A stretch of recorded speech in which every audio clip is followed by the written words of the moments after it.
السلام علیکم، میرے چینل کو سبسکرائب اور لائک کیجیے۔ اس ناول کی اگلی قسط 2 دن بعد آیا کرے گی۔ تم جو آئے زندگی میں، قسط نمبر 35۔ بھائی اب تو یہی ہوگا، ساری زندگی کے لیے چڑیل اپنے پلے باندھ لی ہے۔ تم خود کیا ہو، کالی پیلی ڈائن؟ امثال نے اس کے کالے اور پیلے رنگ کے کپڑوں پر چوٹ کی۔ اور دریا بھائی اپنی بیوی کو سنبھالے، خواہ مخواہ میرے شوہر کو تنگ کر رہی ہے۔ امثال نے عادل کے پیچھے سے نکلتے ہوئے دریاب کو بھی ٹھیستے ہوئے ثانیہ چڑھایا۔ تم تم اللہ کر کے مر جاؤ۔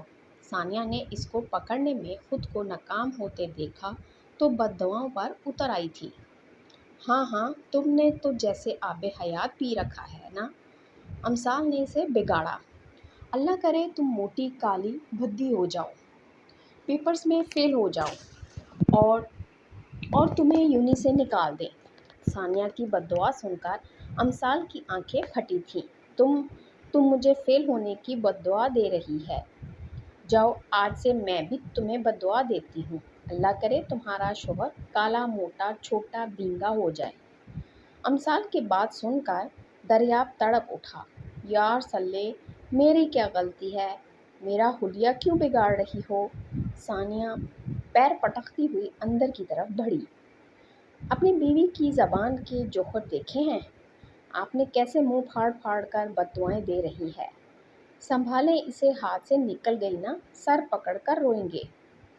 امثال کی بات سن کر ثانیہ نے اپنا جوتا اتار کر اس کی طرف پھینکا، جو امثال کی دریاب کو اپنی طرف کھینچ کر آگے کرنے کی وجہ سے اس کے سینے پر لگا تھا۔ امثال اور عادل نے کہکا لگایا، واہ بھئی، تم نہ سہی، تمہارا جوتا ہی سہی۔ ویسے اب آپ اپنی گاڑی کے پیچھے لکھوا سکتے ہیں کہ یہ سب میری بیوی کی جوتیوں کا صدقہ ہے۔ امثال نے ہنستے ہوئے کہا اور جمال حویلی کی طرف بھاگی۔ اللہ رحم کرے عادل تجھ پر، تھوڑی ہی دیر میں مجھے کیا سے کیا بنا گئی ہے۔ عادل بھی ہنستا ہوا باہر چلا گیا۔ سوری، وہ میں نے آپ کو نہیں مارا تھا، ثانیہ نے نظریں نیچی کرتے ہوئے کہا۔ کوئی بات نہیں، جانتا ہوں، جہاں یہ دونوں فطریں ہوں وہاں خیر نہیں ہوتی۔ تمہیں شرمندہ ہونے کی ضرورت نہیں ہے، اپنا جوتا تو لیتی جاؤ۔ دریاب اس کو اندر کی طرف جاتا دیکھ کر پیچھے سے ہانگ لگائی۔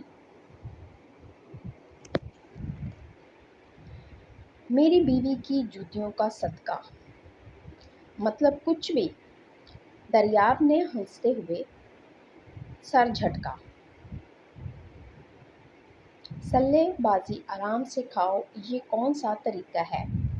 ساریہ بیگم نے ان کو جلدی جلدی کھاتے دیکھا تو ٹوکا، ماما ہم یونی کے لیے لیٹ ہو رہے ہیں، بائے۔ اپنے بیگ اٹھا کر دونوں باہر کی جانب بھاگے۔ شہریار نے اجنبے سے انہیں دیکھا، اچھا ہم بھی چلتے ہیں۔ دریاب اور امان نے اٹھ کر باہر نکل گئے۔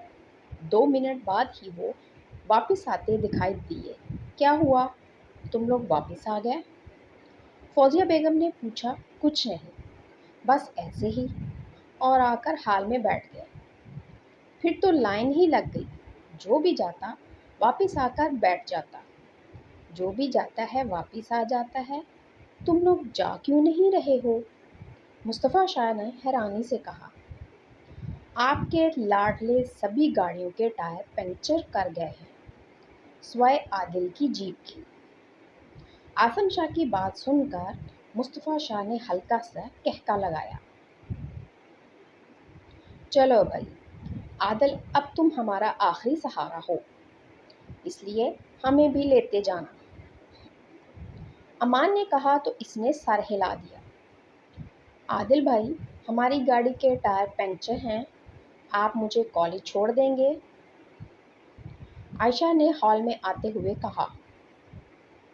ٹھیک ہے، ویسے حیرت کی بات ہے، گاڑی کے چاروں ٹائر اکٹھے ہی پنکچر ہیں۔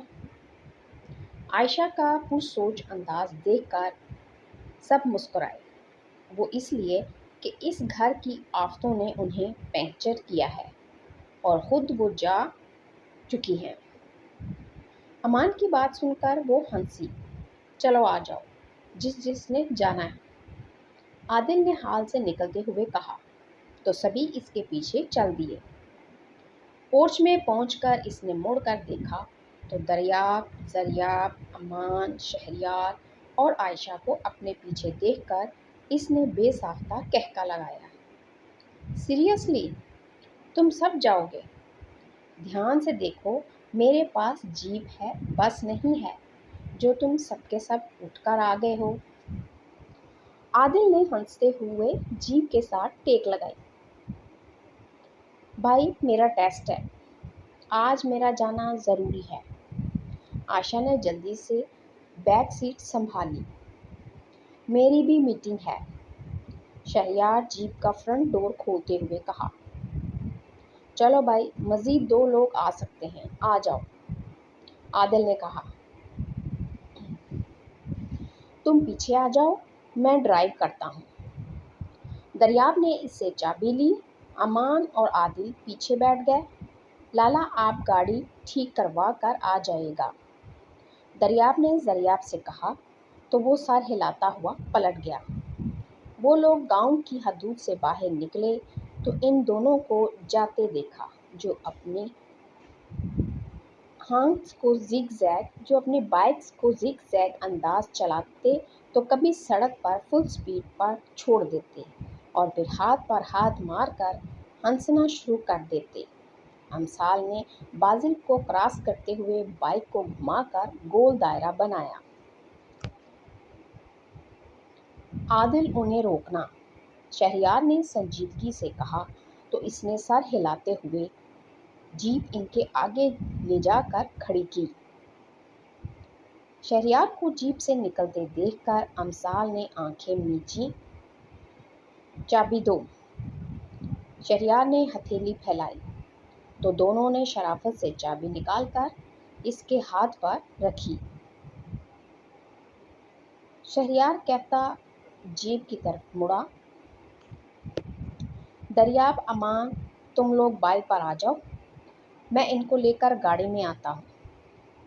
وہ دونوں چابیاں لے کر بائکس کی طرف بڑھے۔ عائشہ آپ آگے آ جائیں، یہ پیچھے آپ کو تنگ کریں گے۔ شہریار کی بات سن کر امثال نے آنکھیں گھمائیں۔ او آئی سی، بھائی ابھی سے اتنی فکر، حق ہاں، بھائی نہ رہا، آپ بیٹھیں اپنی عائشہ کے پاس، میں اپنے شوہر کے ساتھ بیٹھ جاتی ہوں۔ ہاں نہیں تو، کہتی ہوئی وہ جیپ میں گرنے والے انداز میں بیٹھی۔ یہ عادل کی جیپ کیوں چھوڑ دی تھی؟ شہریار کے پوچھنے پر بازل نے امثال کو گھورا۔ اس محتمہ کو ہی شوہر سے ہمدردی ہو رہی تھی۔ ہاں تو ان سب نے تو اپنے آفس میں جانا تھا اور عادل نے ڈیوٹی پر، تو اس کا ٹائم پر پہنچنا ضروری تھا۔ اس شاندار سمجھداری کے مظاہرے پر یہ بندہ ناچیز آپ کو سلوٹ پیش کرتا ہے، عادل نے جھک کر کہا۔ یہ شہزادی قبول کرتی ہے، امثال نے بھی اسی کے انداز میں کہا۔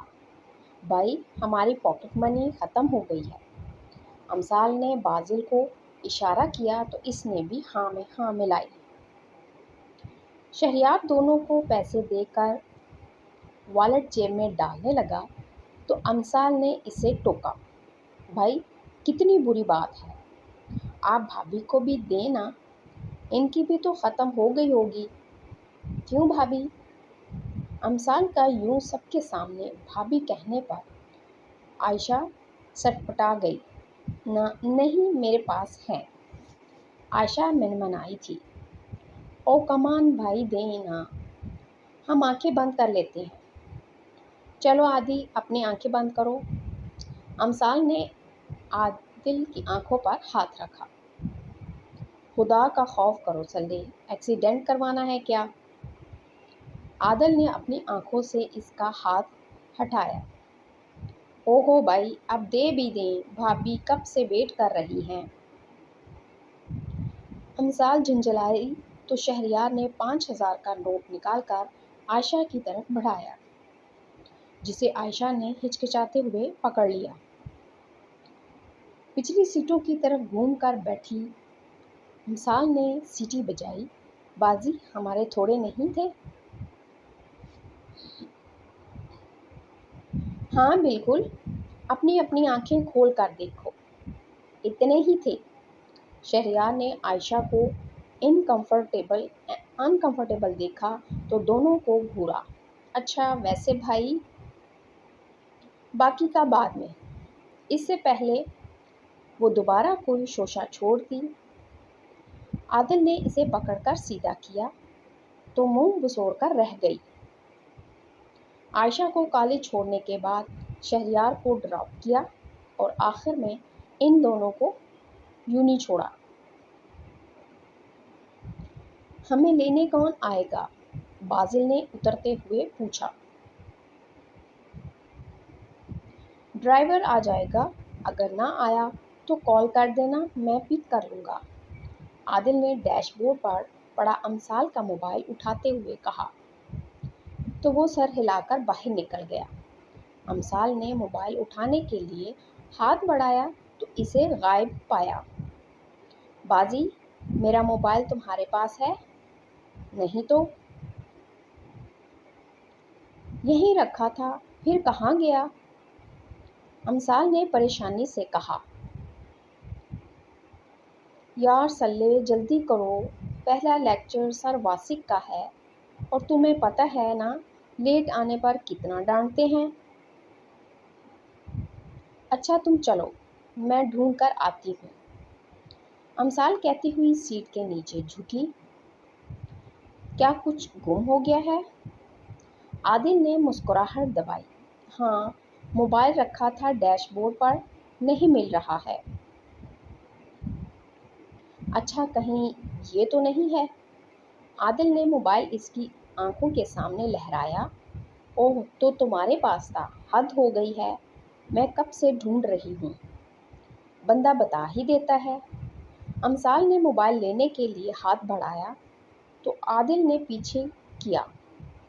آدھی دو نا، لیٹ ہو رہا ہے، تمہیں اس کی خاص ضرورت نہیں ہے تو آج کا دن میرے پاس رہنے دو، شام میں لے لینا۔ کیوں، تم نے کیا کرنا ہے؟ بس چاہیے مجھے۔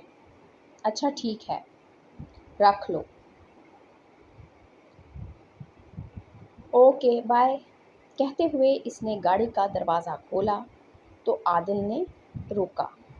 کیا ہوا؟ مجھے کال کر دینا، میں گھر چھوڑ دوں گا۔ صحیح۔ سر ہلاتے ہوئے وہ گاڑی سے نکل گئی۔ اسے یونی کے گیٹ میں داخل ہوتے دیکھ کر اس نے گاڑی سٹارٹ کر کے ریورس کی۔ ہائی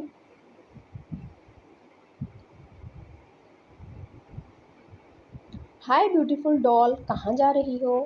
بہرام شاہ نے گاڑی سے نکلتے ہوئے کہا، جسے دیکھ کر امثال کا منہ خراب ہوا۔ تم یہاں کیا کر رہے ہو؟ آیا تو کام سے تھا، مگر راستے میں تم نظر آ گئی۔ ویسے بھی کافی دن ہو گئے تھے تمہیں دیکھے ہوئے۔ سچ بتاؤں تو جب سے تمہیں دیکھا ہے نا، کچھ اور نظر ہی نہیں آتا، ہر جگہ تم ہی تم ہوتی ہو۔ بہرام شاہ نے اس کے ساتھ پیدل چلتے ہوئے کہا تو وہ دانت پیس کر رہ گئی۔ کہاں سے آ رہی ہوں؟ اس کو خاموش پا کر بہرام نے کہا، ایک ملازم کی بیٹی کی شادی ہے تو ان سے ملنے گئی تھی۔ امثال سڑک پر کوئی تماشا نہیں بنانا چاہتی تھی، اس لیے سنجیدگی سے کہا، ویسے ان ٹکے کے ملازموں کو زیادہ سر پر نہیں چڑھانا چاہیے، یہ آپ کا مسئلہ نہیں ہے، مجھے لوگوں کو ہینڈل کرنا آتا ہے، آپ جائیں یہاں سے، لوگ دیکھ رہے ہیں۔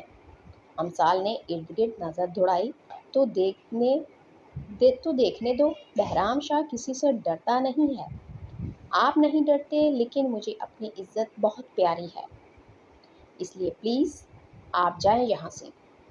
اس وقت اگر ساریہ بیگم امثال کو اتنی تمیز اور دھیمی آواز میں بات کرتا دیکھ لیتی تو یقیناً بے ہوش ہو جاتی۔ بہت جلد میں اپنے گھر والوں کو بھیجوں گا۔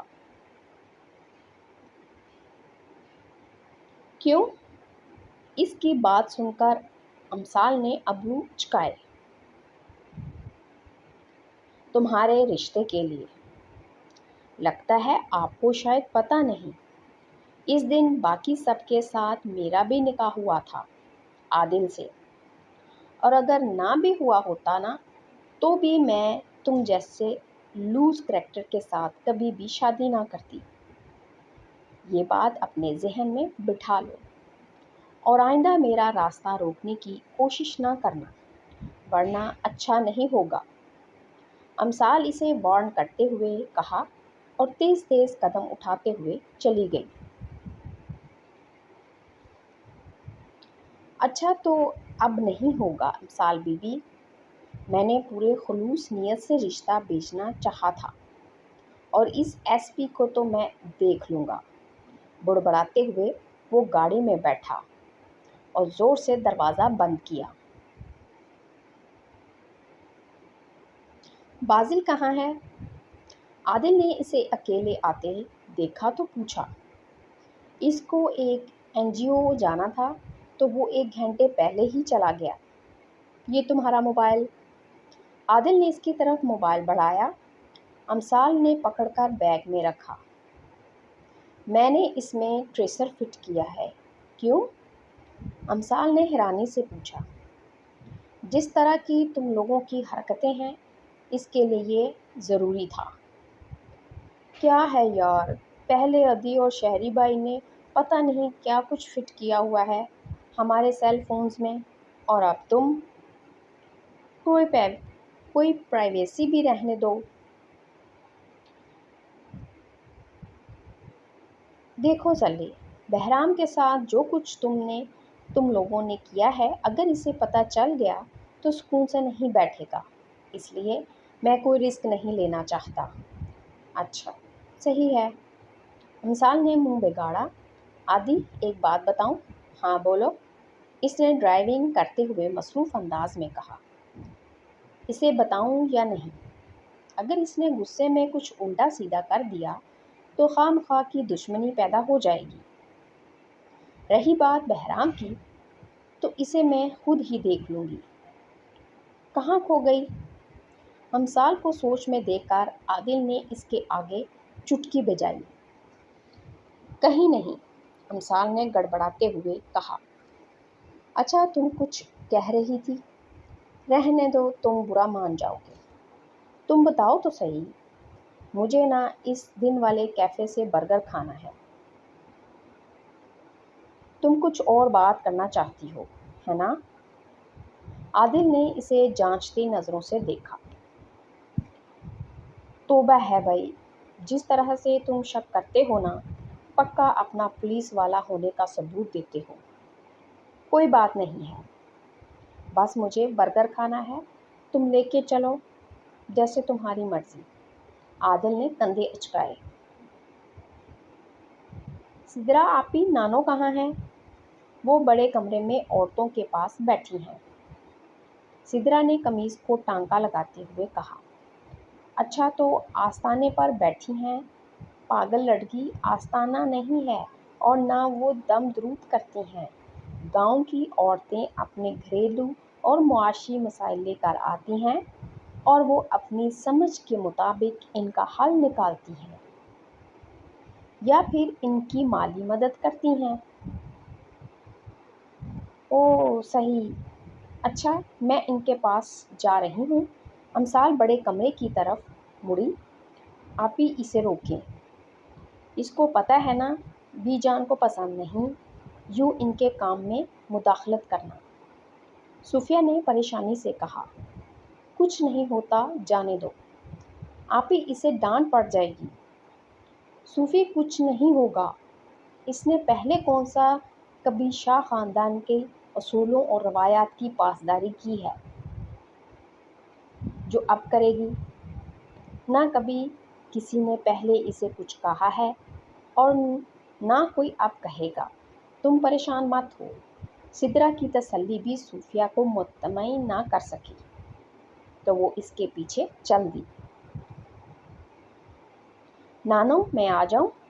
امسال نے دروازے سے جھانک کر اجازت مانگی۔ ہاں ہاں پتر آ، پوچھنے کی کیا بات ہے؟ ثریا شاہ کا جواب سن کر پیچھے کھڑی صوفیہ کی آنکھیں کھلی تھیں۔